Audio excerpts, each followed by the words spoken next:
भगवान की जय। तो नंद बाबा ने यहाँ सुखदेव जी महाराज जी से परीक्षित ने पूछा, नंदा किम करोद ब्रह्मण्डा, अरे ब्राह्मण देवता जरा ये तो बता दीजिए।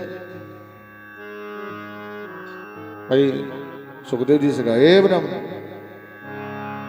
नंद का कौन सा पुण्य है, यशोदा का कौन सा तप है, यशोदा की कौन सी भक्ति है, यशोदा ने कौन सा तीर्थ कर डाला, यशोदा ने कौन सा धर्म पकड़ा, यशोदा ने कौन सा यज्ञ हवन किया। यशोदा के यहाँ भगवान, अरे गर्भ में कोई किसी के आए, किसी के यहाँ जन्म लिया और बेटा किसी के जाके बन गए, कोई ना कोई कारण तो है।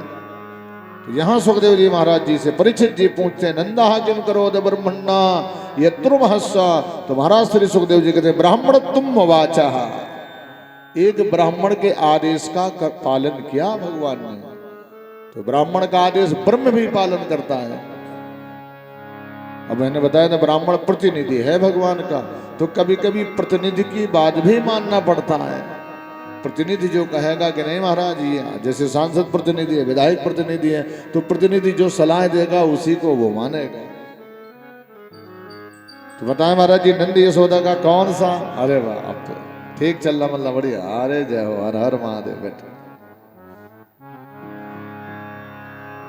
इस भक्ति भाव से, इस श्रद्धा से। तो नंदी जी कौन थे पूर्व जन्म में? नंदी जी का पूर्व जन्म, यशोदा जी का पूर्व जन्म। नंद बाबा का नाम द्रोण था पूर्व जन्म में, द्रोण। द्रोण नाम के बहुत बड़े व्यवसायी थे, कारोबारी थे। और जो यशोदा है ये द्रोण की ही पत्नी थी, इसका नाम, ये द्रोण थे, इसका नाम धरा था। द्रोण और धरा ये दोनों पति पत्नी थे। इनके पास अपार संपत्ति थी, इनको खुद पता नहीं था कितनी संपत्ति है, लेकिन एक कोई संतान नहीं थी इनके पास।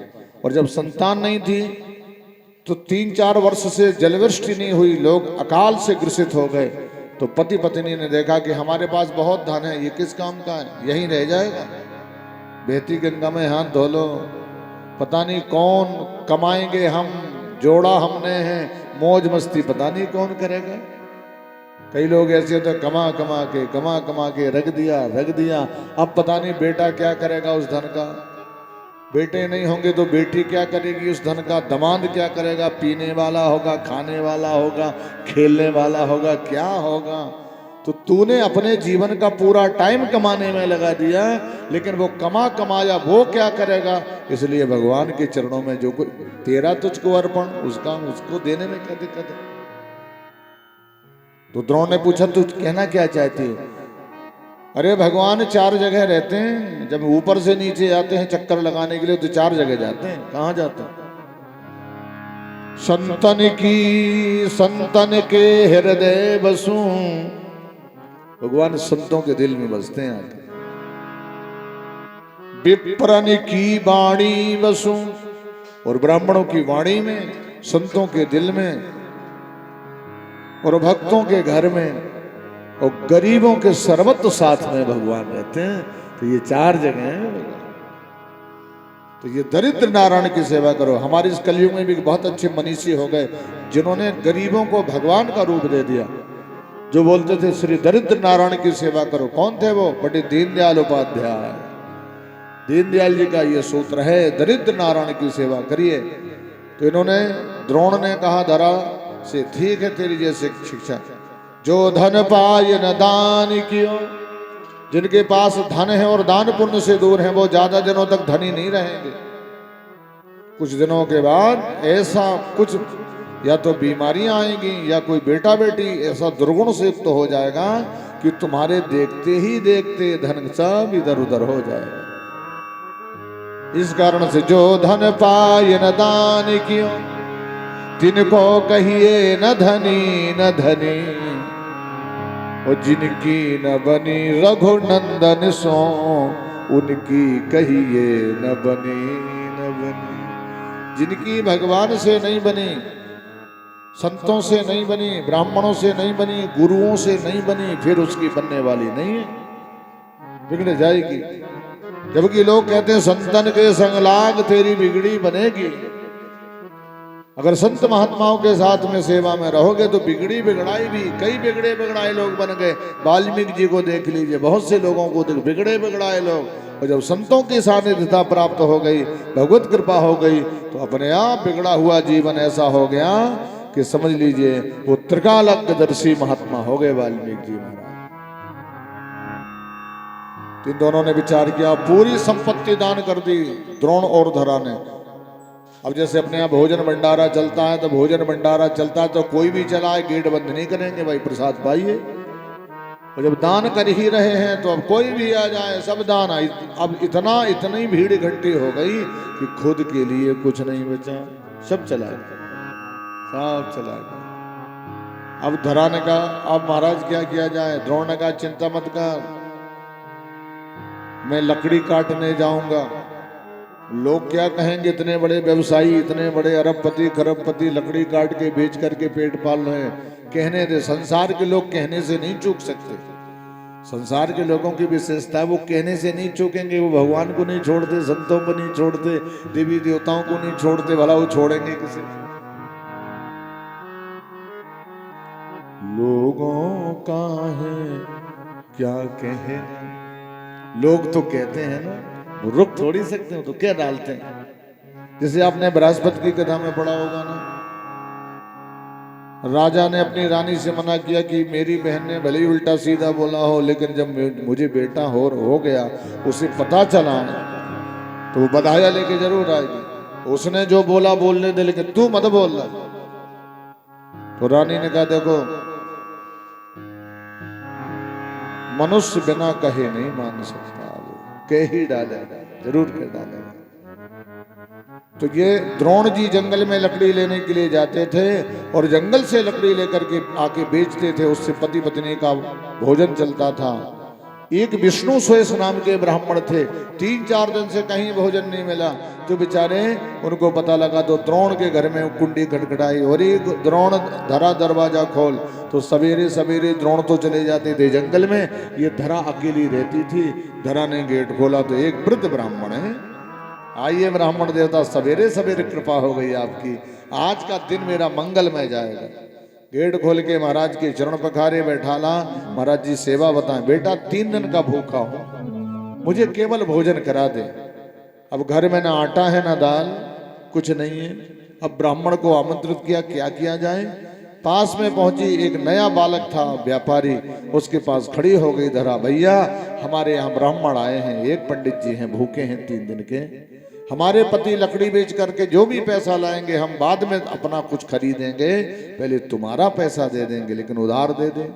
उसने कहा, सुनो तुम इतने बड़े व्यापारी पैसा वाले होकर के तुमने सब इन्हीं संत ब्राह्मणों में भक्तों में सब बर्बाद कर दिया। अब उधार आज एक पंडित जी आए, कल 4 संत आ जाएंगे, तो रोज उधार के लिए खड़ी रहोगी तो हमारी दुकान तो चौपट हो जाएगी, हम नहीं दे सकते। तो धरा रोने लग गई।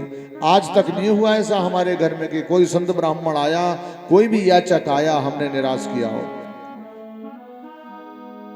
धरा बहुत सुंदर थी, परम सुंदर देवी थी धरा। इस दुकानदार बालक ने देखा तो धरा को देख करके इसकी मति भ्रष्ट हो गई, बदल गई। इसने कहा, एक शर्त पर हम आपको दे सकते हैं। बोले क्या? हम तेरा एक स्तन स्पर्श करेंगे तो दे सकते हैं। धरा ने कहा, तो दे देगा? बोले हाँ। वही चाकू रखी थी, इसने दोनों स्तन काट दिए और इसकी तराजू में रख दिए। बोले ले, स्पर्श करते रहना। अब तो खून से लथपथ हो गई धरा, ये घबरा गया। इसने तुरंत ही सब आटा दाल चावल घी सब जल्दी लगा के ले यहाँ से जा।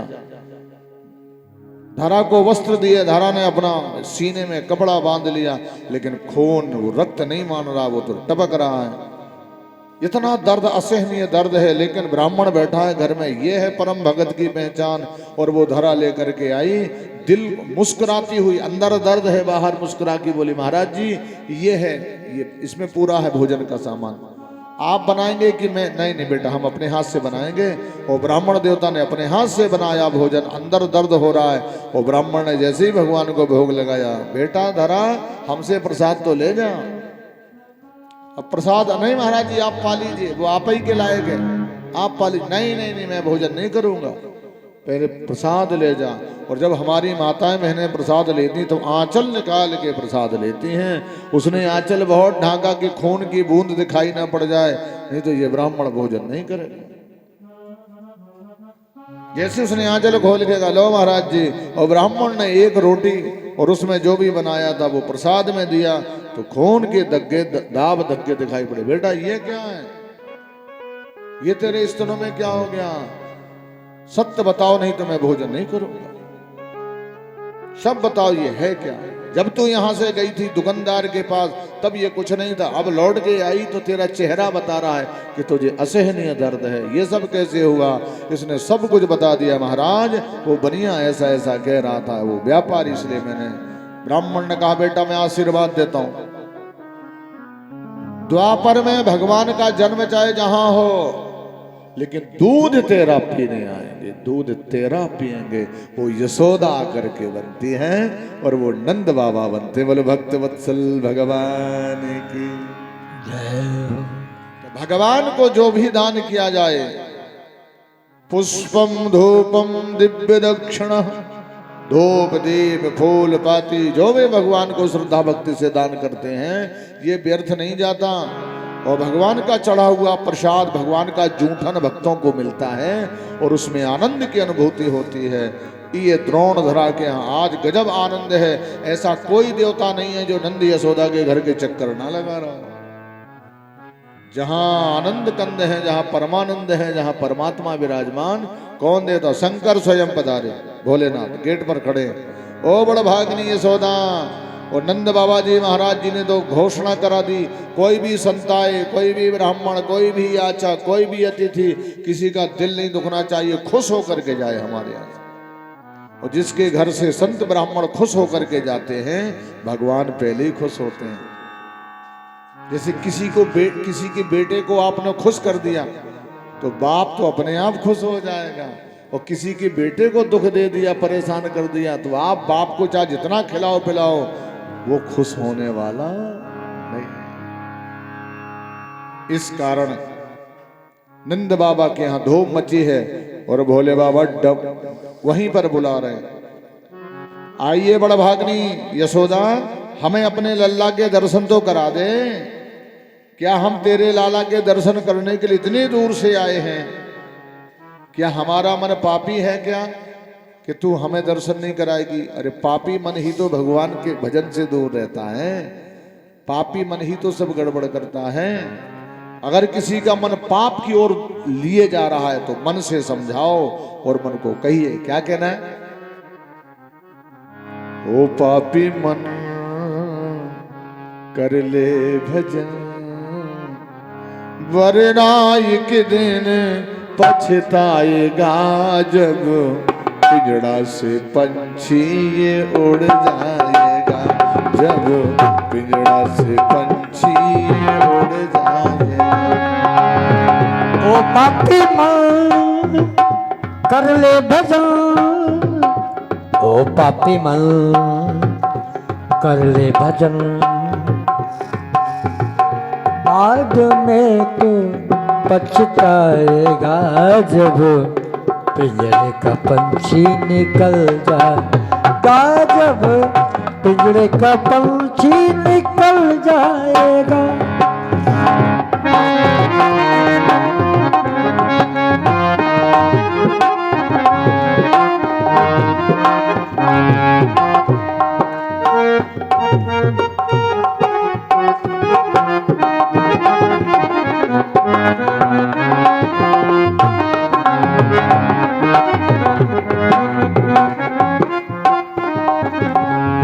क्यों करता है तेरा मेरा, क्यों करता है तेरा मेरा, ना कुछ तेरा ना कुछ मेरा, ना कुछ तेरा ना कुछ मेरा।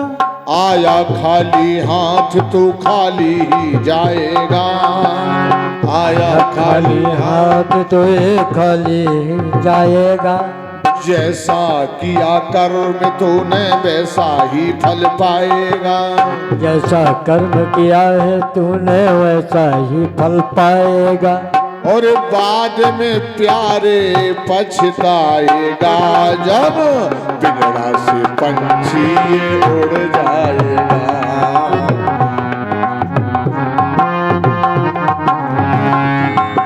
ओ पापी मन कर ले भजन, ओ पापी मन कर ले भजन, बाद में फिर पछताएगा जब पिंजरे से पंछी निकल जाएगा।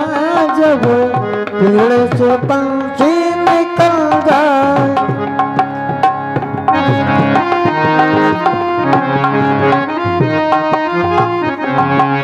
उसकी लाइट जलने को जाए, लाइट जलने को।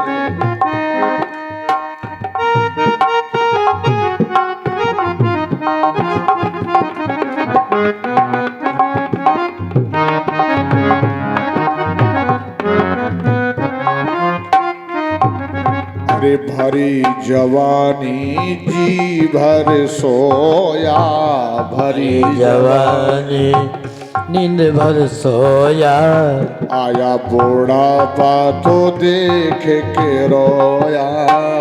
आया बूढ़ापा को देख के रोया। अरे प्रभु की नजर से तू बच नहीं पाएगा, प्रभु की नजर से तू बच नहीं पाएगा। और जैसा किया कर्म तूने वैसा ही फल पाएगा। जैसा किया कर्म तूने वैसा ही फल पाएगा। और बाद में प्यारे पछताएगा जब पिंजड़ा से पंछी निकल जाएगा।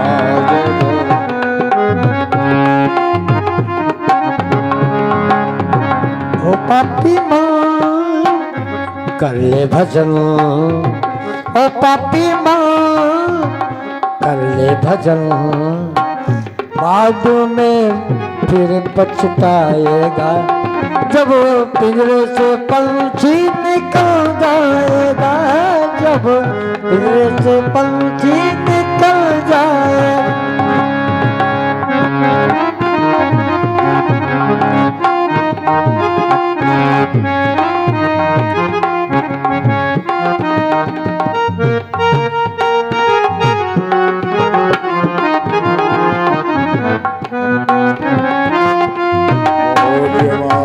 महादेव की जय। आत्मयौनम स्वयं जातः वैखान तव साम गायनः। देवकी नंदा सृष्टा क्षितिसम सर्व पाप नाशनः। बोले शंकर बता, हे बुढ़िया, हे मैया, इतनी दूर से आया हूं मैं, क्या वापस चला जाऊं? तो एक मैया आई बड़ी दुबली पतली। क्या है बाबा जी, क्या चाहिए? बोल तेरी क्या इच्छा है? धन चाहिए, धन ले जा, सोना चांदी जो मर्जी हो तेरी। अच्छी सी गैया ले ले, दूध देती हुई। भोलेनाथ ने कहा नहीं भाई, हमें कुछ नहीं चाहिए। मैया बोली तू लग तो ऐसे रहा जैसे शंकर आ गए हो। भोलेनाथ ऐसे ही बेस बनाए। अब लग रहे पहचान है तो शंकर ही, लेकिन पहचान नहीं पा रही। अगर भगवान भी तुम्हारे पास आ जाएं तो आप डायरेक्ट नहीं पहचान, वही पहचान पाएगा जो भगवान को दिल में देखता है। वही जो दिल में देखता वही पहचान पाएगा। नहीं तो तुम्हारे सामने राम जी धनुष बाण लिए खड़ेंगे, कोई कहेंगे भाई गजब बहरूपिया, सुंदर वेश बना के आया है, लगता है जैसे रामाई जी हो। तो बुढ़िया कहने लग गई, वो ग्वालिन मैया कहती कि लगता जैसे शंकर हो। अरे मैया, कहाँ शंकर कहाँ हम? भोलेनाथ बोले कहाँ शंकर और कहाँ हम तो शंकर के अनुयायी हैं, शंकर के भगत हैं। अच्छा बोल बाबा क्या चाहिए? हमें और ना धन चाहिए, ना हीरा, ना मोती, ना सोना, ना चांदी। यशोदा को जो लाला हुआ है उसका एक बार दर्शन करा दे। वो गोपी गई सीधी यशोदा से, और यशोदा क्या है बहन? एक बड़ा विचित्र संत खड़ा है, गले में सांपों का माला पहने हुए है, डमरू त्रिशूल लिए, लगे तो ऐसे राजा से शंकर ही हो। लेकिन मैंने उससे बहुत कहा बाबा बोल तुझे क्या चाहिए, तो वो कह रहा कि तेरा जो लल्ला हुआ उसका दर्शन करना है। यशोदा बोली तो दर्शन करा दो। जब कोई संत है इतने दूर से कुछ नहीं मांगता, केवल दर्शन मांगता है मेरे लाला का, तो करा दो। एक बूढ़ी मैया खड़ी खड़ी सुन रही थी, बोले ओ यशोदा ऐसा होता नहीं है बेटा। क्या? अभी ना सोर उठी है, ना कोरे पुजे है, ना चरुआ रखा है, अभी कुछ नहीं हुआ। अभी तो इस कक्ष से कहीं बाहर जाया ही नहीं जाता। जब तेरा कोरे पूजन हो जाएगा, चरुआ रख जाएगा, फिर भी सावधानी के साथ दो दो देवियां तुझे पकड़ के बाहर ले जाएंगी। भोलेनाथ वहीं से फिर बोलने लगे, ओ मैया यशोदा क्या मैं निराश चला जाऊंगा? तेरे द्वार से आज तक कोई निराश नहीं गया, आज मैं निराश कैसे जाऊं? तो यशोदा ने कहा, अपनी चाबी का गुच्छा पटक दिया, उससे कहा उस बाबा को प्रसन्न करो जैसे भी खुश हो। वो देवी गई भंडारे में, यशोदा के हीरा मोती सोना चांदी मणियां भर करके थाल भर करके लेके, और भोलेनाथ को बोले ले बाबा कभी नहीं मिले होंगे ऐसे, ऐसी दक्षिणा किसी ने नहीं दी होगी जैसी यशोदा के यहाँ मिल रही है। खोल अपनी झोली, तेरी झोली में डाल दो। शंकर जी ने कहा ये मैंने कब मांगा? ना चाहिए मुझे हीरा मोती, ना चाहिए तेरी माया, यशोदा सुत के दर्श करा दे जिस कारण में आया। मैं यशोदा के लल्ला के दर्शन करने आया हूं, ये मुझे नहीं चाहिए, ले जाओ इसको। अब तो वो देवी भोलेनाथ को नीचे से ऊपर तक देख रही है, गजब संत हैं, ये है ओरिजिनल त्यागी, ये है त्यागी। इतना बड़ी संपत्ति का अंश ठोकर मार दिया, ले जाओ, नहीं चाहिए। वो देवी पदार्पण करके पहुंच गई, राधे राधे वाह पहुंच गई। यशोदा से बोली यशोदा सचमुच का संत आया है अपने द्वार पर। अभी तो खड़िया पलटन तो बहुत है, लेकिन आज आया है संत। आज हमने सुना है कि त्यागी जी महाराज हैं, ये है त्यागी महापुरुष। यशोदा बोली मैं दर्शन करूंगी, मैं कितनी भाग्यशालिनी हूं कि वो मेरे बेटे के दर्शन चाहते हैं, और मैं ऐसे महात्मा के दर्शन स्वयं करूंगी और मेरा भाग बदल जाएगा। संत के दर्शन से पाप भागता है, संत दरस जिम पातक टरई। किसी पवित्र भजन करने वाला महात्मा हो, अगर ऐसे पवित्र महात्मा का दर्शन किया जाए, विद्वान ब्राह्मण का दर्शन किया जाए, तो जानते हो पाप हमारे शरीर से दूर भागता है। जैसे टॉर्च जलाने पे अंधेरा दूर भागता है, जैसे ऑल आउट जलाने पर मच्छर दूर भागता है। ऑल आउट करते हो ना प्रयोग? पहले वो गोल गोल वाली वो बत्ती आती थी ना, गोल गोल गोल गोल होती थी, वो लगा दी जाती थी, क्या बोलते थे उसको? हाँ मोर्टिन, मोर्टिन बोलते थे। और मोर्टिन लगा देते थे पहले, तो मच्छर ने धुआं जैसे, उसके बाद तो मच्छर भी वैसे गोल गोल घूमता था, गोल गोल, और सीधा कमरे के बाहर गोल, फिर नहीं अंदर आएगा, गोल हो जाता। इसी प्रकार से संतों के दर्शन से पाप भी गोल गोल होता है और गोल हो जाता है। संत दरस जिम पातक टरई, दोष दूर होते हैं, इसलिए संतों का आदर करना चाहिए, लेकिन सावधानी की भी आवश्यकता है। संत कौन है? जो भगवान विष्णु का भक्त हो, राम का भक्त हो, कृष्ण का भक्त हो, शंकर का भक्त हो, वेद पुराणों में निष्ठा रखता हो, ब्राह्मणों में प्रेम करता हो, गाय की पूजा करने वाला, ऐसा संत नहीं कि जो पराई नारी का हरण करने वाला हो। जैसे रावण आया था, संत बन करके आया था और सीता जी की चोरी करके भाग गया था। तो तुलसी ने तो इशारा किया है, भूले मूढ़ न चतुर नर तुलसी वेश सुबेश। थोड़ा सावधानी की आवश्यकता है, पहचान करिए। जैसे हम अपनी बेटी के लिए दामाद की पहचान करते हैं, इसी प्रकार से हमें सुंदर पवित्र संत ब्राह्मण की भी खोज करके और उनका आदर मान करना चाहिए। इस भक्ति भाव के साथ यशोदा ने कहा मुझे ऐसे संत का दर्शन करना है, और यशोदा मैया नहीं मानी किसी की बात। दो ने ये हाथ पकड़ा, दो ने ये हाथ पकड़ा, लल्ला को लिया और जैसे ही भगवान गेट पर खड़े हुए बिहारी जी महाराज, तो दोनों की आपस में आंखों से ही बातचीत हो रही है। क्योंकि भगवान तो छोटे हैं, बोल सकते नहीं है, अगर बोलेंगे तो पोल खुल जाएगी, बोल सकते नहीं है। तो आंखों में सब बात हो गई, इशारे में सब बात हो गई। आंखें बड़ी विचित्र हैं, ये बोलती भली नहीं है लेकिन बात सब कर लेती हैं, आंखें बड़ी विचित्र है ना। तो इस प्रकार से महादेव और श्री हरि आपस में आंखों में संवाद हो गया। भगवान कृष्ण ने कहा, कब से खड़े हो महादेव? बोले ने इशारे में कहा, मत पूछो, 6.5 घंटे हो गए खड़े खड़े जय जयकार करते, बड़े मुश्किल में खबर ली। आप तो वहां लेटे यशोदा मैया के पास, मैं गेट पे खड़ा रहा। तो भगवान ने कहा, बुरा मत मानना, बड़े मुश्किल में हमने प्रेरणा दी, तुम्हारी आवाज पहुंची। जब डबल पावर मिला, सिंगल फेस में काम नहीं चल रहा था ना, जब डबल फेस का पावर मिला तब ये मैया हमारी उठ करके आई है। जब तक डबल फेस नहीं होगा तब तक ये शरीर काम नहीं करेगा। डबल फेस, एक गुरु की कृपा का फेस, एक तुम्हारी भक्ति का फेस, जब दोनों जुड़ जाएंगे तो सुंदर प्रभु कृपा का प्रवेश हो जाएगा और बल बुद्धि बढ़ जाएगी। भोलेनाथ ने यशोदा के आगे हाथ जोड़े, धन्यो मातुरः, धन्यो मातुरः, धन्य हो मां, आज तेरे जैसी दूसरी मां है ही नहीं, ते नंबर 1 की मां।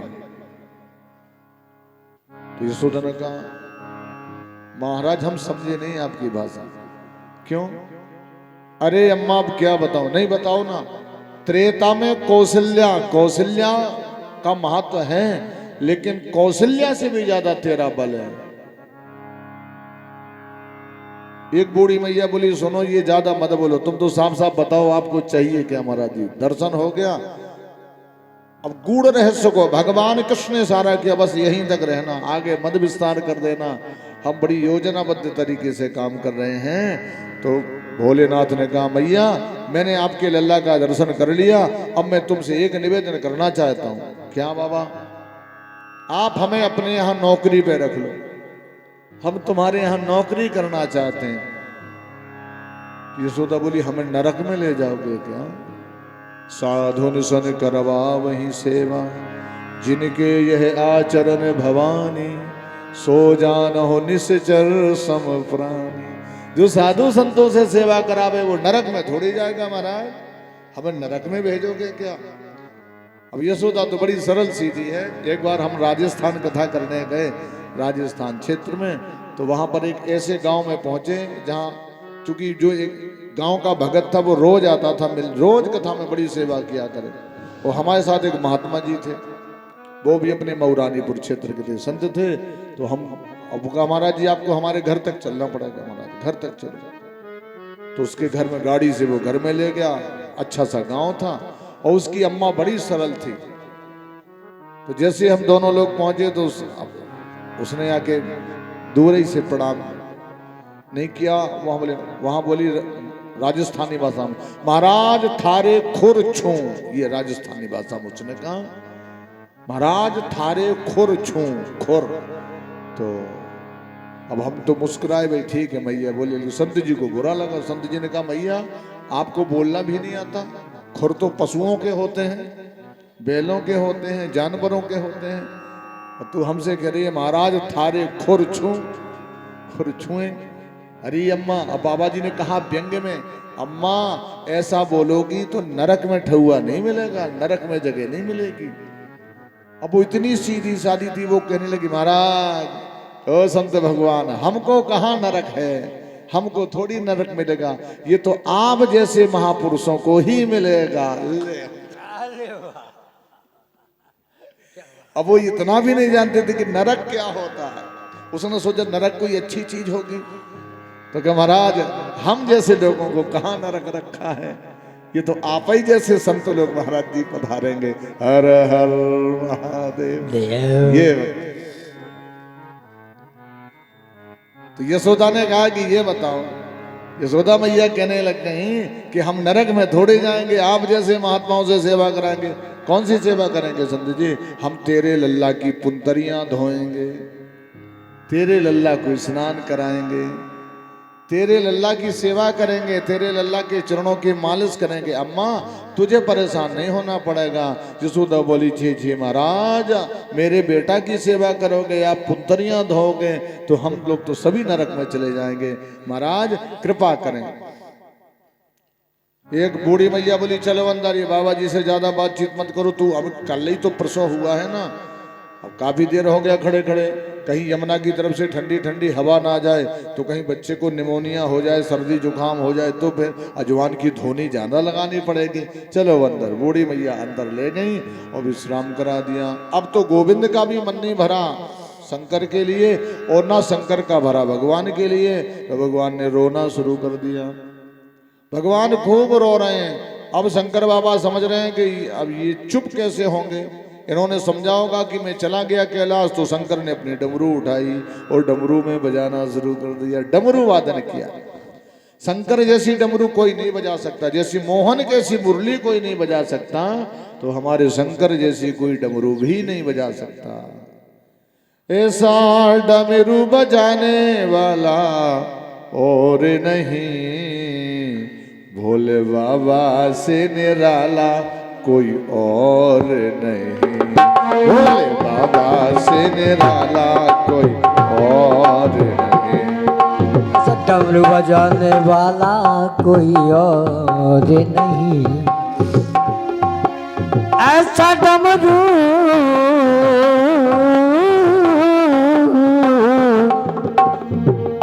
ऐसा डमरू बजाने वाला कोई और नहीं, भोलेनाथ से निराला कोई और नहीं, भोलेनाथ से निराला कोई और नहीं।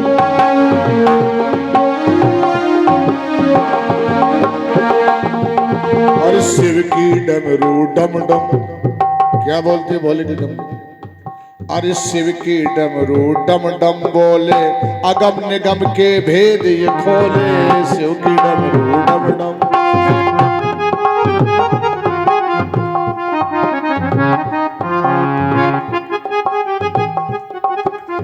और हरि से मिलाने वाला और नहीं, भोले